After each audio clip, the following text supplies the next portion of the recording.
If something terrible happens to you, you should never ever forget it, because if you forget it, you may walk into it again. This is basically because we have not taught our children and the people in the world how to employ our faculties, then everything hurts.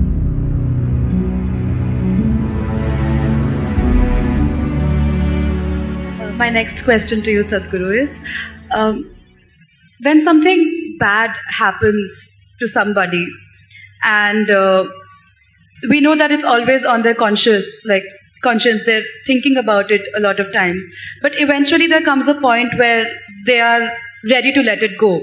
They don't want to let the past go because they feel guilty of letting it go. So why does that happen, and how do we let go of that guilt?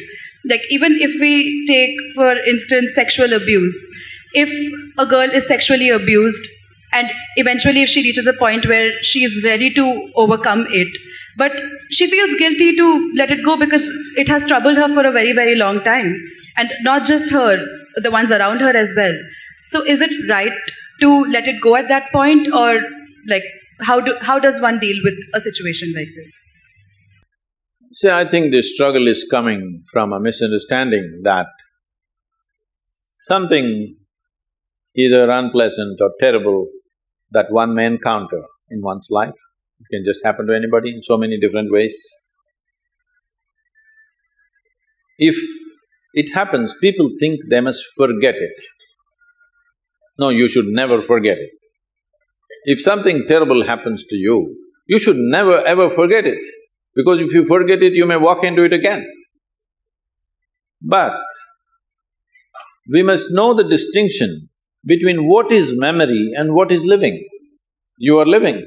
Memory is a dead memory, you're supposed to use it as wisdom to see such things don't happen to you in your life. But it's a fact that for most people, what happened 10 years ago, they still suffer. What may happen day after tomorrow, they already suffer. Yes or no? What happened 10 years ago or even 10 days ago does not exist right now, does it? Does it? No. What may happen day after tomorrow does not exist right now, does it? No. So you're suffering essentially something that does not exist. How many of you are psychology students, huh? Is there a medical term for those people who are suffering something that does not exist? No, don't tell them please, they'll suffer that. If you are suffering something that does not exist, on some level it means insanity, isn't it? This may sound very cruel to you right now when I say this, because, oh, I got my pains. See, you're carrying your pains like badge, don't do that.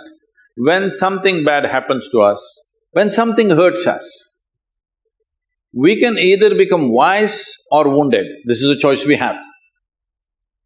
Either we can become wise with it or we can become wounded with it. As we already went through this, life is just a certain amount of time.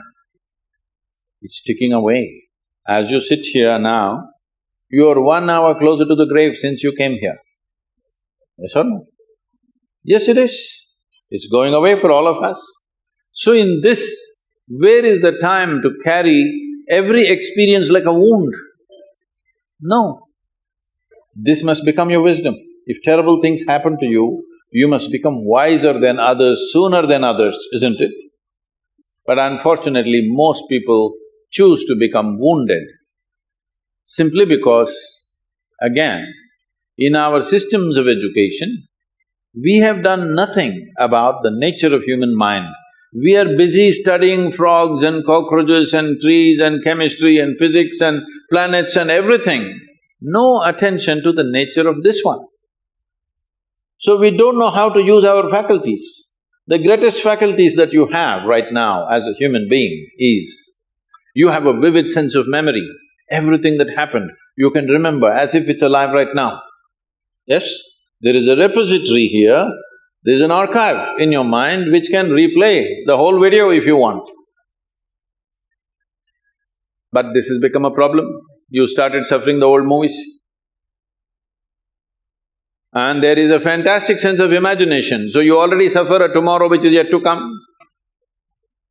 This is basically because we have not taught our children and the people in the world how to employ our faculties, how to use our memory, how to use our imagination, how to experience life right now, how to sharpen the experience now. Your whole life is happening between these three dimensions: memory, present experience and imagination. This is your life, isn't it? These are three dimensions. We call them trikala, three dimensions of time. All your experience of life is happening here. But if you lose distinction between what is past, what is present, what is future, then everything hurts. For not everybody terrible things have happened. Unfortunately, for a few people they have happened. But the rest of the people are simply suffering something, isn't it? Because it's fashionable to suffer. People think if they're suffering, they are very intellectual, they're very profound. No, it's just stupid because you're suffering something that doesn't exist. You're not suffering what's happening right now. You're suffering what happened yesterday and you're suffering something that may happen tomorrow already. So this madness has been encouraged simply because we never train people how to use their faculties. Do you agree with me that this human machine that you carry and I carry, this is the most sophisticated machine on the planet? Hello? Have you read the user's manual? User's manual, have you read? No. When are you going to read it? On the last day? If you get a phone, if you buy a phone, should you read the user's manual in the first 3 days or after 3 years when you're discarding the phone? Earliest, isn't it? Within the first day you must read, then only you can use this phone well. The same goes for this. If you do not understand the nature of what this is, how will you put this to use? It is consuming you, your own intelligence is consuming you.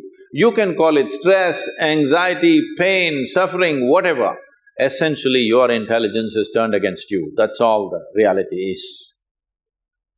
If your intelligence was working for you, taking instructions from you, you would keep yourself blissed out, wouldn't you? Hello?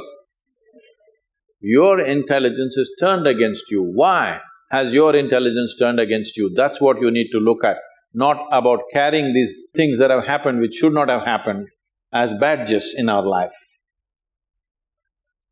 This may get a lot of women against me.